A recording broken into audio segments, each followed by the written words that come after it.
I guess it's time to start this. Do we have to do it today? It's so hot and miserable.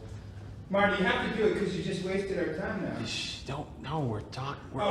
It's okay. Literally. John, I still love you. I don't have any structure or control today. What in the world? I have decided, though, today, and today's podcast, welcome, by the way, I am going to say and do whatever comes to my mind. This could be dangerous, people.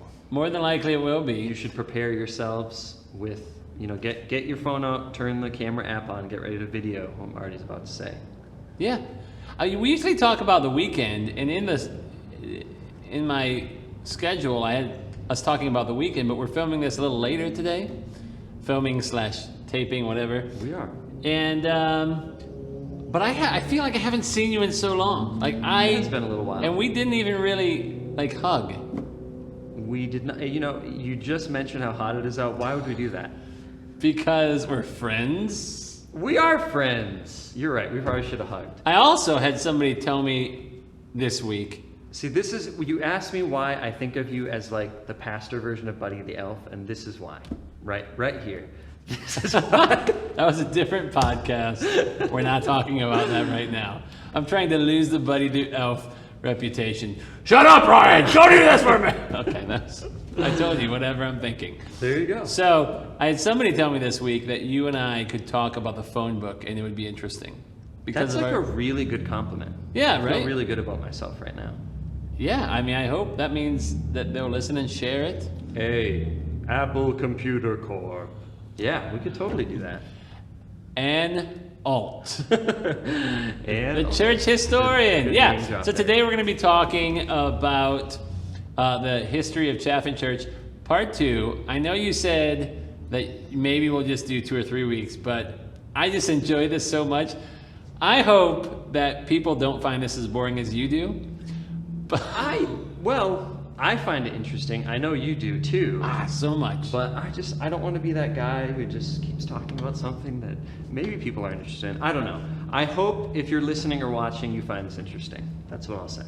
Yeah, and if you're not, then you need to get on and check out and subscribe. And literally, I'm talking to somebody who's not listening right now, so I should just switch over. So here's what's happening today.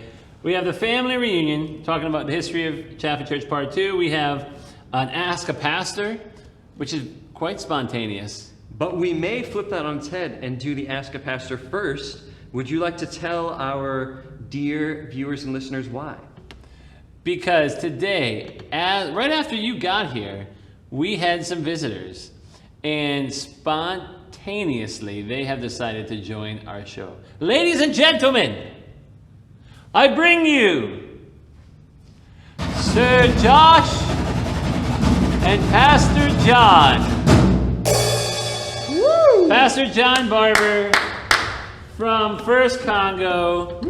Speaking of history. Josh Vachon from First Congo. Hey guys. Hey, how's it Hey, going, you know what? Marty? I'm giving you a hug, Marty, because it can. Yes, hugging we are hugging. We are all hugging.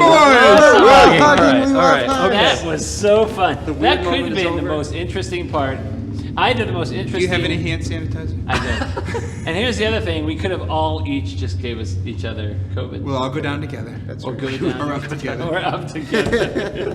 Well, there you have it. Actually, we should have done this tomorrow because tomorrow was when Governor Baker said it's all over, and yet we did it today. We are breaking the law. It's actually Saturday. It's over. Really? Yeah. What's today? The 27th? Yeah. We're here to help, Marty. We're here Well, to help. thank you. You guys are more educated there in the other side of Holden. We are first for a reason. You are. Oh, and it's over. That was good. We are Chaffin. I told you. I was gonna say whatever. It's okay. Take 2. We still love you.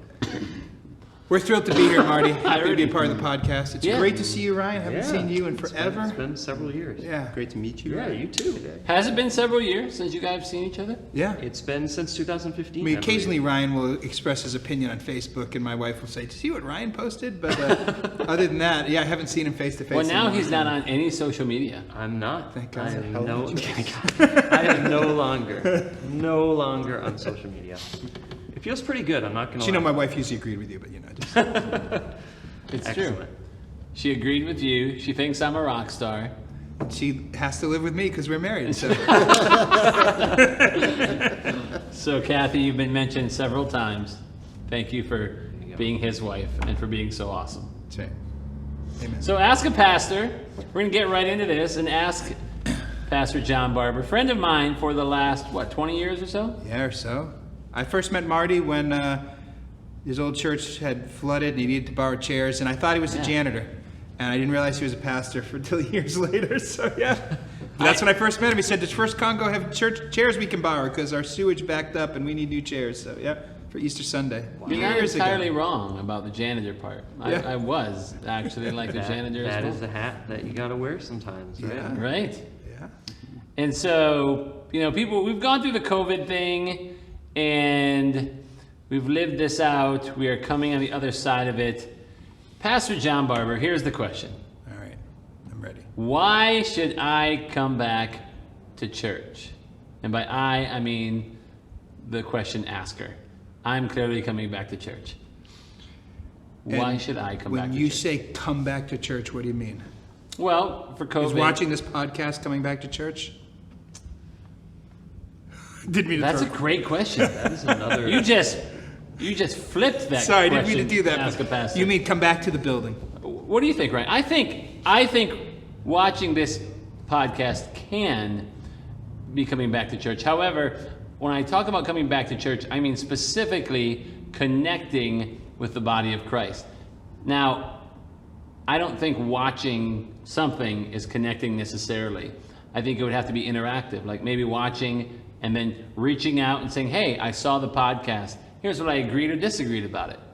I mean, in some way, how do should I come back to church, meaning interacting with the body of Christ and being an active part? Yeah. Yeah, because a lot of that question depends on your church, right? What is your church's strategy and do they have online services, right? Like what, so. Well, it also depends on you and what kind of person you are. I mean, honestly, it is a multifaceted question. I mean, being a part of the church is being a part of the community, right? Mm-hmm. And I'm honestly so grateful for what COVID did for us, like all this tech here and pushing us into the digital space, because even before COVID, when we could get together freely, we're also busy and scattered. So this is a great medium to bring us together and connect. So, I mean, this is great. I think it's kind of a both and thing. But there is something just really special about being together like this, One of the things I've always called this is body odor time. Like Marty definitely needs to use some deodorant, but you would not know that on the podcast. I'm kidding, but you wouldn't know that because just being together like this, there is something just really special about being together, and I think most of us feel it, So I wouldn't want to see us do away with all the technology stuff, because some of us are so busy. This is all we can do, and we can do more of this because we can squeeze it into our life. You can take care of kids and do chores while you listen to a podcast, but I do think it's just so good to be together and there's something different about being face to face, and so great we can take the masks off too. Yeah. Yeah, I think it's important. The gathered body of Christ. Interesting. I've thought a lot about this too. That there's something I've said a lot. The Holy Spirit can definitely. I pray this a lot. The Spirit can bring us together even when you're like miles away and connected via Zoom or something. But there is something powerful about just being. Spirit lives in you, lives in you, lives in you, lives in me. That really brings us together when we're together, because we are the temple and when we're all together. There's just something really powerful about that. I don't know. I completely agree. Like, I think I actually thought when COVID started, well, here we go. This looks like a major transformation. But what it has kind of been is people realizing that major transformation is not necessarily for them. I mean, even the movies, right? Apparently, and I just read an article on this recently, is that movie theaters are celebrating because what they found is people just are not going to check out their movies the way that they did going to the movies, like on streaming. People just aren't going to do it. There's whether or not it's because there's too much choice or whatever. So movies are going back into the theaters when at first, the first 6 months, we thought, well, bye-bye movie theaters. And I'm sure there'll be some sort of readjustment, but apparently we're at this place where people realize how important being somewhere in person is, in my opinion. I think, yeah, you're just seeing all over the place. There's something really special about being together. Families want to get together, friends want to get together and have barbecues and hang out, and church people want to be together. Yeah, I agree with what you guys are saying. I do want to sort of push back on it just a little bit, though. I think part of what we're seeing... we're going to the next section. That's just because you just bought all this tech, but justify it right. Yes. So part of what I think we're seeing right now is sort of like this correction, right? You've Okay. had a year and a half of people just like, desperate to hang out with other people. And now that it's Interesting. increasingly becoming possible, you can do it. Like I myself was in New York City this weekend, and like every restaurant in New York City, I mean, as many open air restaurants as there have been in New York City in past years, there are many more now, and like, wow. It's just like every restaurant has some sort of, wall, maybe it's a retractable wall or one of those ones that flip up with the pole, and people are eating out on sidewalks, but I really feel like people just want to get out there way more than they even, normally would. People are very antsy to hang out. And now when that comes to the church context, I don't disagree with anything that you guys have said, really. I do think, though, like you've seen a lot of these larger online church ministries grow like exponentially, and they're not showing any signs of like tapering off, even though people are sort of going back to church. So what you're sort of starting to see is people who tend to value, production value in their church services, like, oh, I need like a really, really good worship band or whatever, right? They're starting to, maybe some of them are starting to go more towards this online, these bigger online, worship services. And then the people who maybe don't value that as much, who value the community more, are sort of sticking to these smaller local church bodies. Yeah, for those of you who value hometown hokey, you can come to First Congregational. You called yourself hometown hokey? I don't think you're that Not hokey. high production, just There just you go. kidding. Can we call There's a balance though, right? Between Right. what we don't want to be is, a lot of people I don't like slick. Like I remember we went one time to a worship service with some people from our church, and I said, "Wow, that was something." And they said, "Yeah, that was pretty tight and pretty slick." They said, "I like our church where we mess stuff up all the time." I said, "No, we try not to." Wait a minute, I But hope they that said, was October. It makes it encouragement real. month for pastors. I just said, "It makes it real," though. Yeah. Oh, that's cool. It's funny, another thing you said, Ryan, too, about, which I think is really cool, is you notice about being outside, it's really cool how it's pushed everybody outside. I love to be outside. And think of how many churches, even like Chaffin and First Congregational, we worshiped outside. People are like, can we worship outside again? We want to worship outside, Yeah. But it's still being together. It's still being humans being together. And but being outside, I love eating outside on the deck. I love the sandwich company's deck. That came in during COVID. And Well, and a lot of our church services have been outdoors, and Yeah. and we've looked into potential future audiovisual upgrades recently, and I've been thinking to myself like, oh well, maybe it makes more sense if a lot of this stuff is at least semi-portable, Yeah. because we do so many outdoor services, and that's one thing that we sort of learned in the pandemic. Like everyone likes this. Like, why don't we just keep doing it? Yes. I just went earlier to Specialty Sandwich, and it was the second time I'd been there, but I don't think it was as vast as it was the first time I was there. And they had this whole amazing experience outside. Like the music was blaring, they had like the sweet furniture. I mean, they had really developed. So a shout out to Specialty Sandwich Company. today's podcast brought to you by Specialty Sandwich. They're not, but I mean, Wonderful Greek is it Christians. Bill and George? Yeah. Great job to them and their family. They for have killing not it. sponsored this podcast financially, but we're gonna sort of sponsor them. I mean, I really think Do it from the deck. Seriously, because we don't bow to sponsors. So back to the original question. So Josh, what do you think? Oh yeah. Yeah. Well, let's hear it. Yeah, Why should sure. people come back to church, Josh? Well, friends, I think when we look at the early church, and we look at how Christianity found its roots, it was never in isolation. Even Christ had a group of disciples. And I believe that's because as a people, as the Imago Dei, we encounter the love of Christ when we encounter the image of God. Just as Jesus came and brought to us his love, his affection, his Are you preaching right now? He is. Don't stop him, man. Sorry. He's on a roll. I told you I was going to say and think whatever I thought right there. Yep. That's- I mean, it's gold. What you're saying is good content. Yeah, friends. So I would say that you absolutely should come back to church, whether that's online or whether that's in person, on account of the fact that we can't live this Christian faith by ourselves. Christ doesn't call us to do that.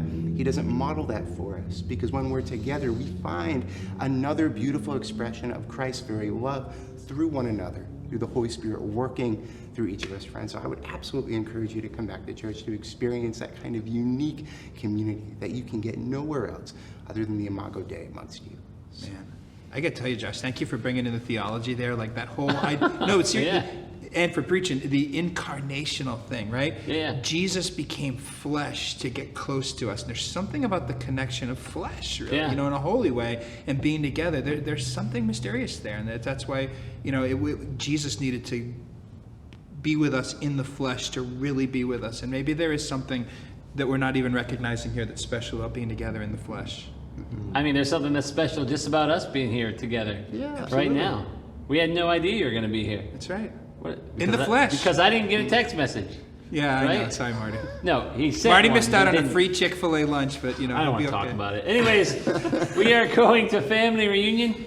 So here's a heads up to you guys. You can stay or you can leave in the middle of this podcast. Anytime. Anytime. Even in the middle of, but. I mean, we if would- I'm going nuts at the end, like giving a good message like you just did, feel free not to leave during that part. But, We are probably going to bow out, Marty, only because we got work to do too. okay. Well, Unlike you, we have to work during the week. Would it be too much to ask? Can we do another group hug? Because Of course. I just think The shot wasn't good enough, Ryan. Admit it.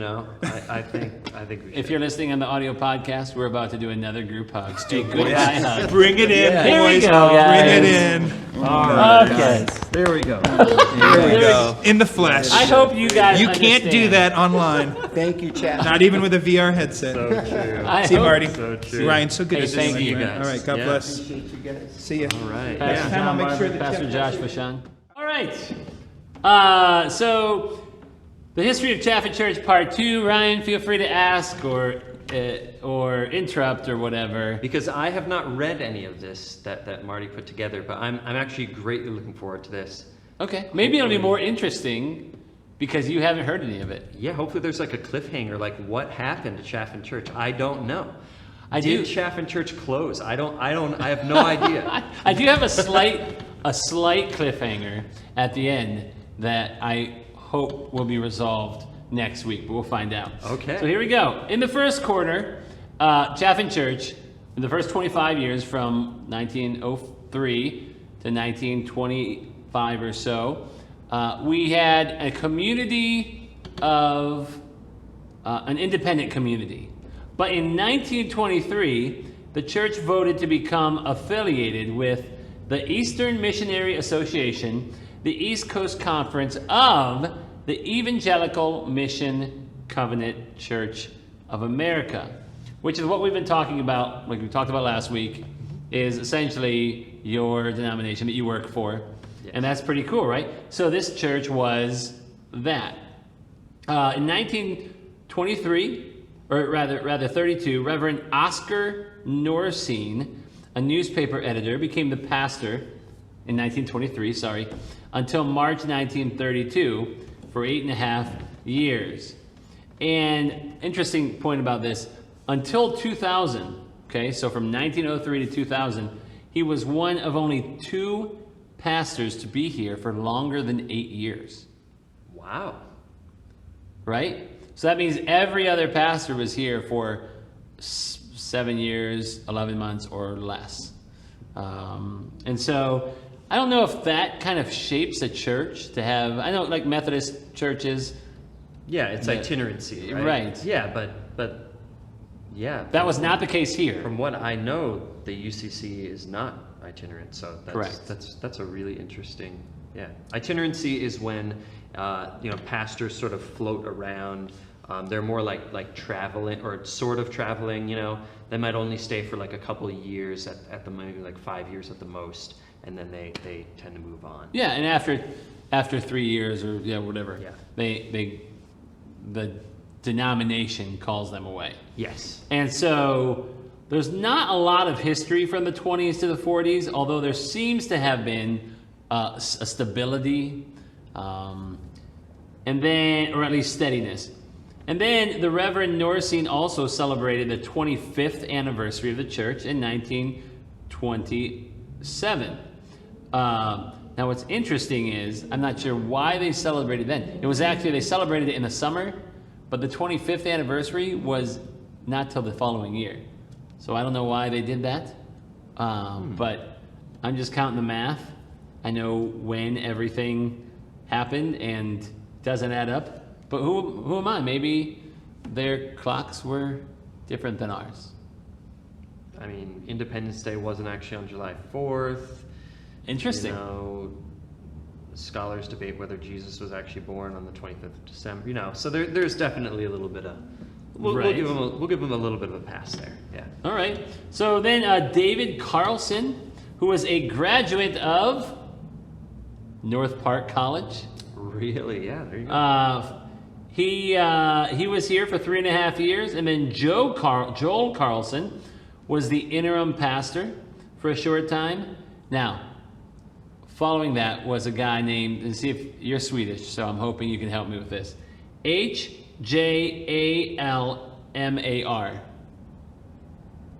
Hjalmar? Hjalmar or something? Hjalmar? Yeah. Hjalmar there? Peterson. Hjalmar Peterson, also a graduate of North Park. And the church flourished until he left. In 1941, he was there for 3.5 years. And then what we have is what I call the big three.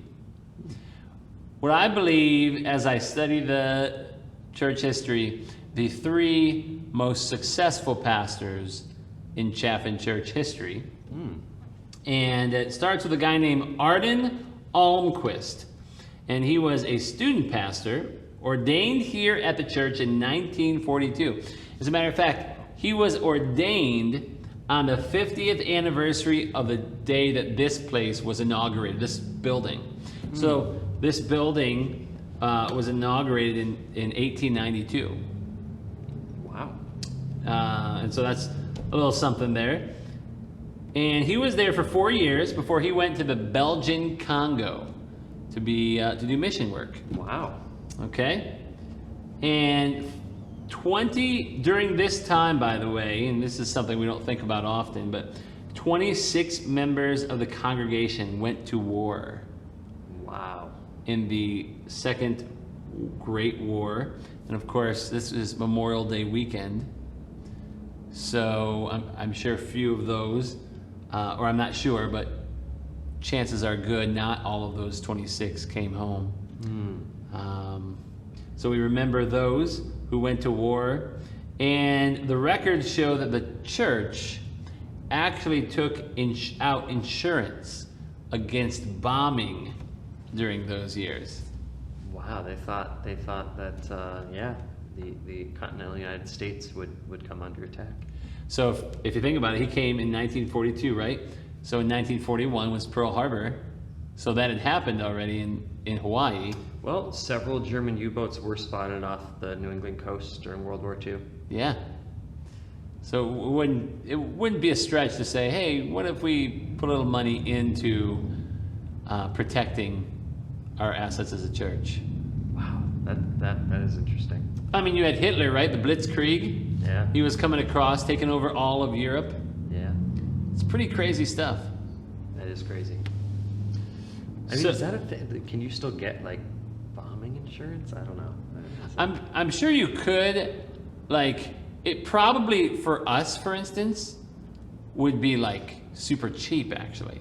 Because it was so rare. It would be so rare. Yeah. But if we went into a war, it would then be more expensive, Of like course, the chances, right? Of course. Yeah.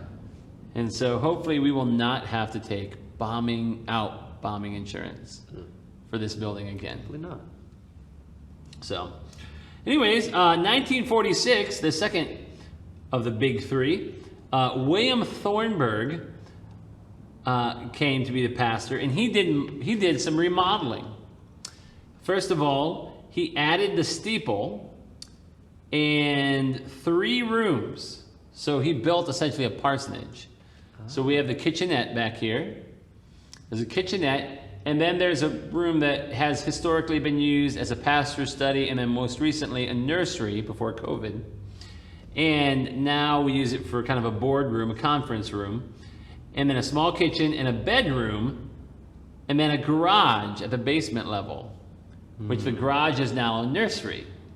And so, but they added these rooms back here as a parsonage. So the church was growing. He also purchased a ½ acre of land over here, and they use that now. We use that now for the parking lot. So of course, if you think about it, it's 1946. More people are beginning to own cars here in Holden, because even as late as the 20s, there wasn't an actual road here. It was like a horse and buggy trail. And so you have this scenario where they're probably realizing, oh, we need cars. We need a parking lot for cars. And so they invested in this property and created a parking lot. So that's William Thornburg, and of course things were doing great. Also during that time, Neil and Ann Alt moved to this area from Findlay, Ohio. And Ann is still with us. That was in 1951. So this is the 70th anniversary of Neil and Ann coming to this church and being a part. And of course, Ann, I mentioned this last week, she has kept all of these records and all of this history here in. So we owe this all to her, basically, this whole segment. Yeah, I mean, she started in 1960, so somebody had it done from 1960 and before, and then she's kept it up. That's incredible. And even done some editing and whatnot. Yeah. And then in 1952, the auditorium was remodeled. 1952, so 70 years ago. And that was the last time this auditorium has been touched for remodeling. Well, the fire department is here. It is no longer a horse and buggy trail. Nope. There are serious vehicles passing by now, yeah. The stage and the choir loft was added, and things in 1962 were as they are. They were, and Anne has a note on the beauty of this room has to do with that particular building committee. And then in the fall of 1952, Wallace Cedarleaf came with his wife Ethel and their son David. Now, this is where the church voted to go into the UCC with Wallace Cedarleaf. And he came, their son David. Their daughter was born in 1953, and the organ kept waking up the baby. If you think about it, the organ's here. Their room, the one bedroom they had was over here. And so old Wallace Cedarleaf went, yo, or young Wallace Cedarleaf, you're waking the baby up. We need a parsonage. So they bought a parsonage right here on Chapel Street. Hold on. Okay. So was this somebody practicing like late into the night, or was the baby sleeping during the day? Was it like the Sunday morning services or something? Or The only thing I can think of is that in a thriving church, especially one in, during this time period, people were always at the church. The church was a hub of social life. Right? So, and it probably and this part of the building didn't exist, the back part of the building, except for so essentially, I think what was happening is people were coming here, spending a lot of time here, probably practicing, and the baby was getting woken up, and her name was Diane. And so this is where we'll stop. And next week we'll pick up at Wallace Cedarleaf's time here, because he killed it here at Chaffin Church. Did a great job. However, he has passed on. His wife has passed on at the age of 96 in 2017. And I do have a message out to Diane Cedarleaf, a Facebook message, and we'll see if she sees it. At this point, she has not seen it, but she lives in Zambia. Wow. That's in Africa. And I would love to hear from her. I doubt we'll be able to hear from her on the podcast, but I'm going to interview her and spend some time talking. But those were the days. Those were days of great growth, probably excitement of the church. The church was gathering steam. In the next 10 years would be the kind of the height. And Wallace Cedarleaf, who has his own name on one of the rooms back here, seems to have done a great job leading the charge and adding vision to this place. But was there a killer amongst them? Dun, dun, dun. Find out next week. Find out next week. Anyways, that is the second quarter of the life of Chaffin Church. Thanks for checking that out with us. I hope you are enjoying it. I look forward to some more interesting information next week. We're going to go into the message time right now. Yeah. And as usual, we will be talking through the message. It will probably be more hashed out on Sunday when I speak, but who knows?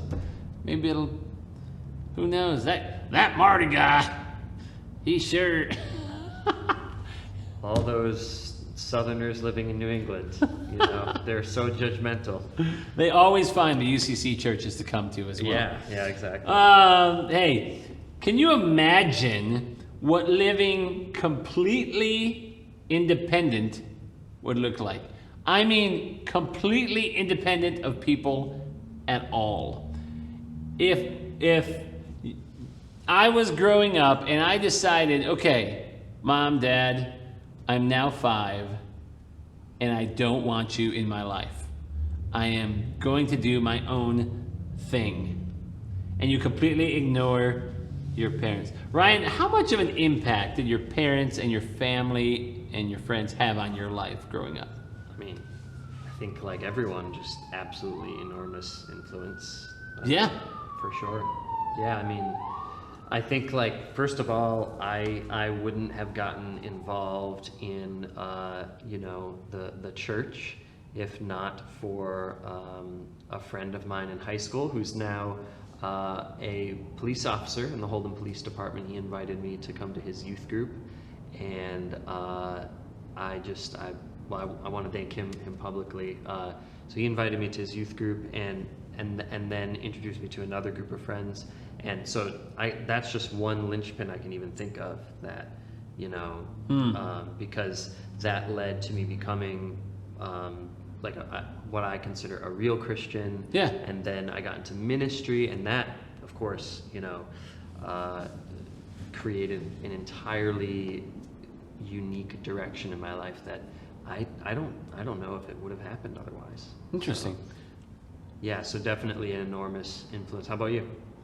I mean, I would say the same, right? I was in church so much, and not only with my parents, but the people there in that community and of Fremont Baptist Temple. They were such an important part of my life.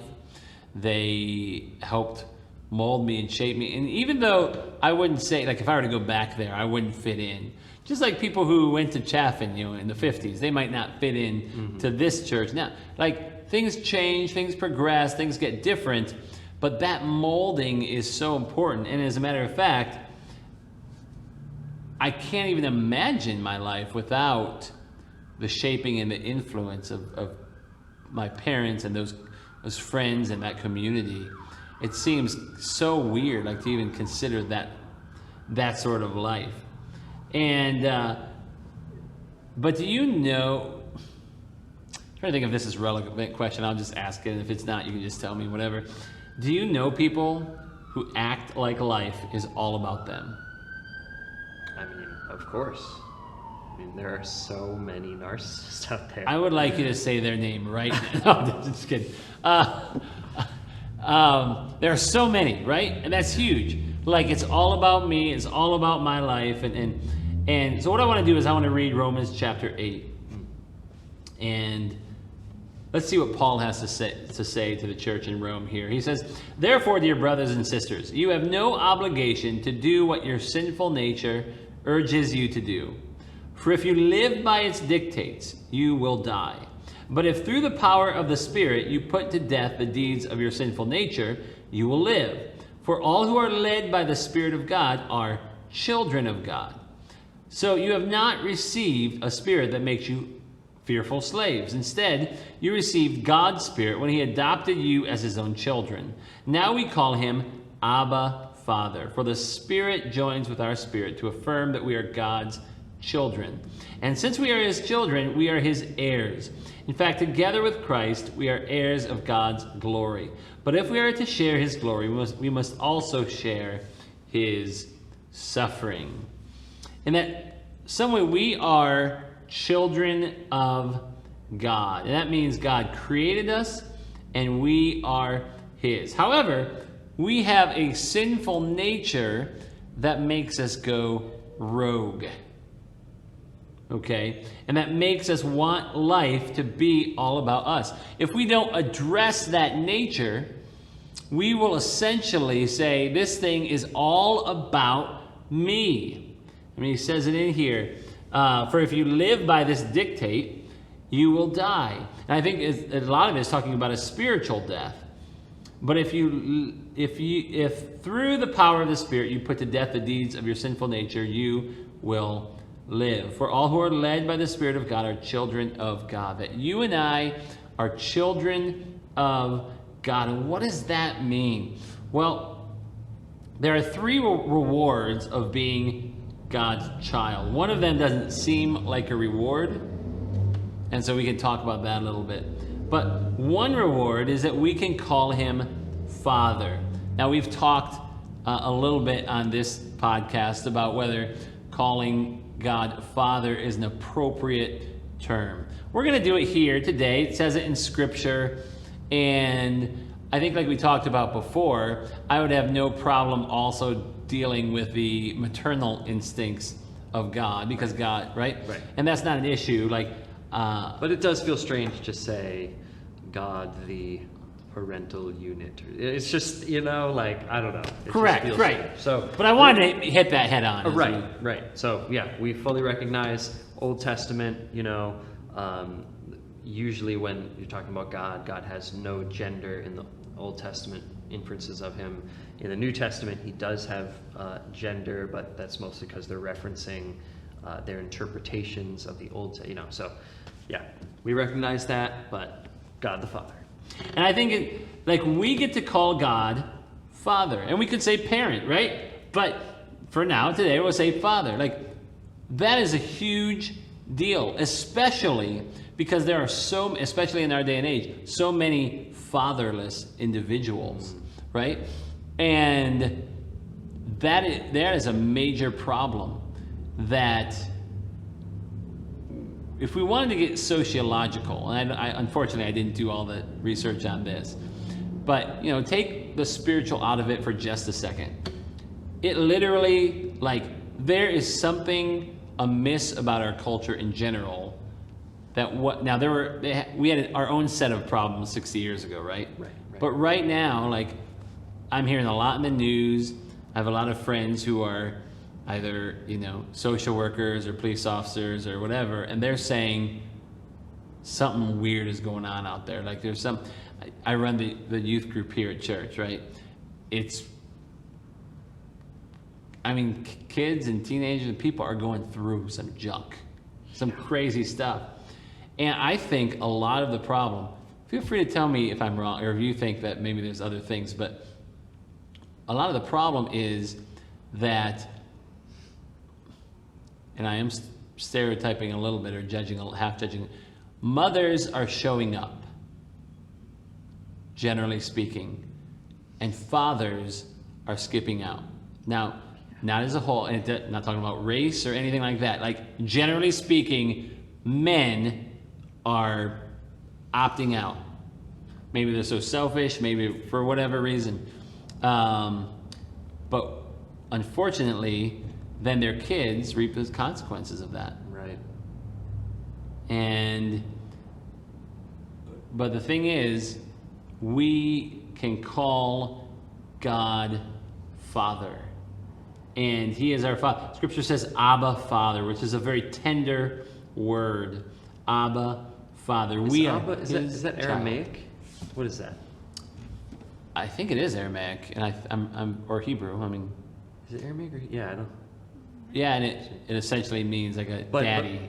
So it's like, it's not the, it wouldn't be like the more formal like father, like it's like, dad or daddy, term of endearment, tenderness, sort of that sort of thing. Yeah, there's a phrase here, you received God's Spirit when he adopted you as his own child. And so God has adopted us. In other words, we're not birthed into his family, but God has adopted us. And here's what's beautiful about this. So as you know, I have 2 adopted kids. Right. Shockingly, they look nothing like me, except we all have brown eyes. So there's that. There you go. Xander and Marishka, they can call me, and I expect them to call me daddy. But they haven't been birthed by me. I am not any part of. And to me, that is a beautiful picture, except God is perfect, because I'm not. But it's a beautiful, adoption is a beautiful picture of the love of God, that he, not because we deserve it, not because we, we were birthed or in his bloodline or whatever, but simply because he loves us, has he taken us in, and we can call him now Father, Abba, Daddy. Yeah, and I think like us Westerners, we don't connect as much with that whole like adoption language, or like why it's even in there. Like, why does Paul even bring up the word adoption? Like, why can't we just be God's sons and daughters? He's talking about that because, the people in Israel at this time connected, they wanted to be sons of Abraham, right? And so in that way, their lineage was like connected with God and to God's, country at the time, which was Israel, right? Yeah. And so, but being adopted in is different, right? Being adopted in means you don't have to have that physical, genetic, biological lineage. Like the only gene you need is love. You're adopted in, and it's you're right. It's just through God's like tenderness and love, and so it's really cool, really powerful idea. Yeah. And the second thing is very similar. We are heirs, and that is because of his love, right? Because of nothing except that gene of love, as you said. That's great. That was a great. Love that. We are now heirs. That is, everything God's people get, we also get in on. And we are heirs to God's kingdom. And that's a responsibility too. But heirs, again, that's another thing, right? Like, no adopted son would ever become an heir. Like, right. So that's like, it's like totally a foreign concept. I mean, again, we hear sons and heirs. Those of us that are familiar with that section of scripture, we kind of associate those things together.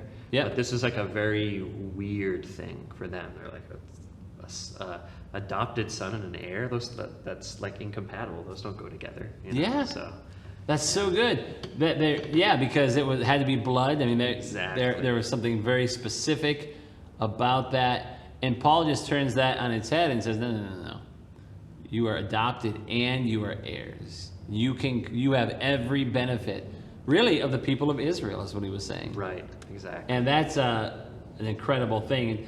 And that brings us to the third thing, and this is a little bit more intense, because it's not always positive, and that is we must also share in his sufferings. And that's what, but if we are to share his glory, we must also share his suffering. I want to be very clear here, okay? As clear as I can be. Wearing a mask was not sharing his suffering, okay? I want to be so clear to you. If I'm beating around the bush in any way, please be advised. Can I just quickly say, I saw this really funny meme on this. I'm sorry if this is taking up too much time. No, it's fine. But I saw, so it was a 2-image meme. So the image on the left had this person like laying on the ground, and there's like a boot on their face, and it just says, what Christians want you to see. And then on the right, you see that the person has their hand in the boot, and they're actually holding it on their own face. And then it just says like what's really happening. And so I think like a lot of the times like Christians think about like, especially in liberal Western democracies like we live in, persecution. It's a pretty specific thing, like persecution and suffering for Jesus. Like it's not about mask wearing or like, oh, I can't just randomly launch into prayer in the middle of my class and interrupt like that's not persecution. Right. That's just like common sense, so. I'll close with this story because it was huge. Went to the Warrior Conference this last weekend. Yes. And we'll be going back next year. But I happened upon first of all, my old pastor spoke, Lonnie.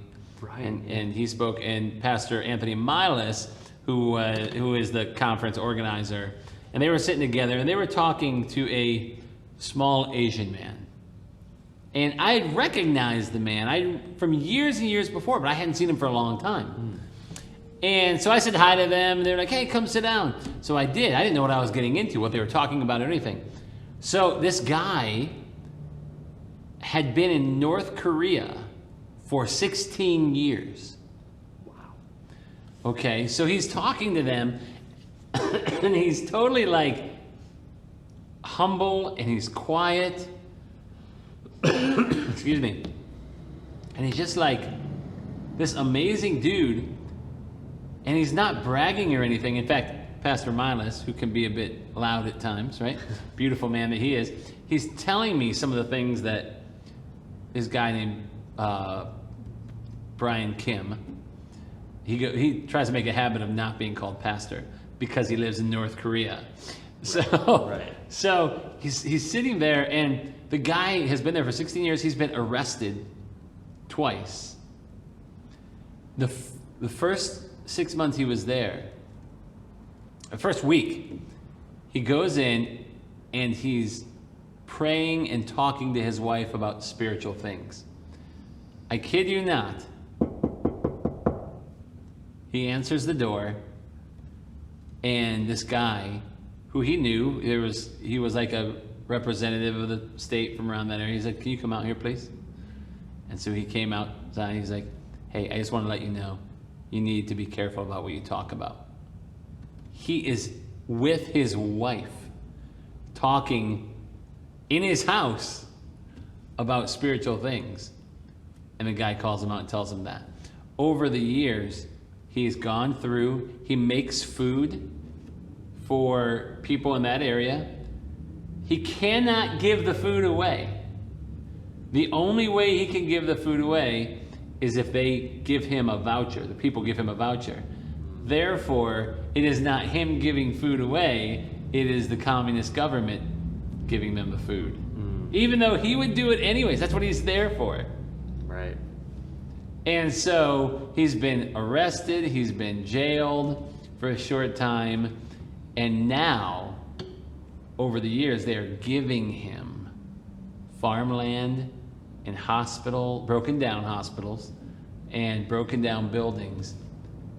But it came as a result of him suffering and basically taking that suffering and giving that suffering to God and saying, you know what, my fighting is not going to allow me to share the gospel with people. My shutting up and taking this is. So as a reward of being God's child, we must also share in his riches and suffering. And so, anyways, be encouraged that you can be God's child. You can be adopted and he loves you. That is some good news today. Not good news. We're not going to do good news today. We have made that conscious decision. I probably shouldn't even have said it, but I mean, we can end with the classic reading. I think that's fair.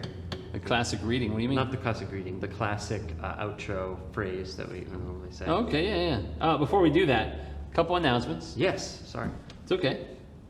June 3rd, Thursday, will be our first community cookout. Dan and Linda Cohane, Princeton, Massachusetts. It's just a beautiful drive out there. It like, is so honestly, beautiful. isn't it? Right up 31. Yeah. You used to live there. Yeah, I used to live in Princeton. That's right. But now you're a Holdenite. I am. And then on June 6th, I don't know if you know Mark Hara. Do you know Mark and Andrea Hara? Yep. You do? Oh, yeah. Mark will be coming in to Chaffin and sharing about his ministry called Oak and Sparrow. Basically, they built a tiny house in Vermont, and it is going to be free for people who want a spiritual retreat, not just pastors, not just church leadership, any person who wants to go and have a spiritual retreat by themselves. And it's really awesome. Wow. I've been there. It's about an hour and a half, 2 hours from here. And so that ministry will be opening, and he's going to come in and share a little bit about that right here at Chaffin. And then, of course, as always, you can give to Chaffin or to this podcast. It is tax deductible. Yes. I keep bringing that up, and now Marty is too. Seriously, it is tax deductible. It's no lie. No lie. And then you can give at chaffin.church/giving, or you can also text any giving amount to 84321, or download the app, which I talked about last week. So subscribe to this podcast, please, in one of three ways.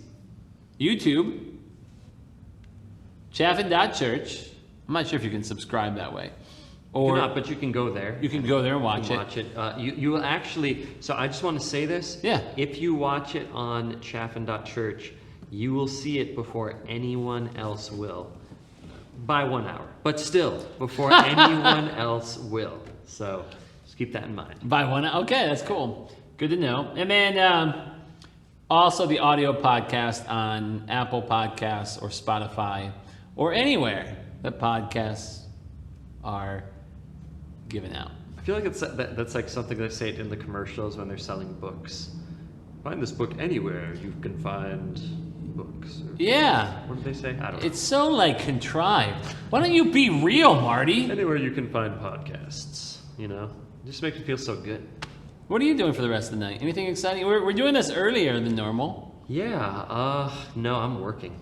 You're working. Yeah. So you skipped out of work to come here and do this, and now you're... You know, I actually work with a lot of West Coast people and some people who are even in Alaska. And so my days are sort of tilted towards later on in the day.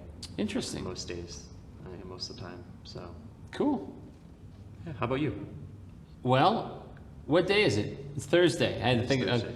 So I am going to finish up here, and then my son is going with Auntie Jessie on a camping trip, and which is a miserable weekend to go camping. I made fun of her. No worries.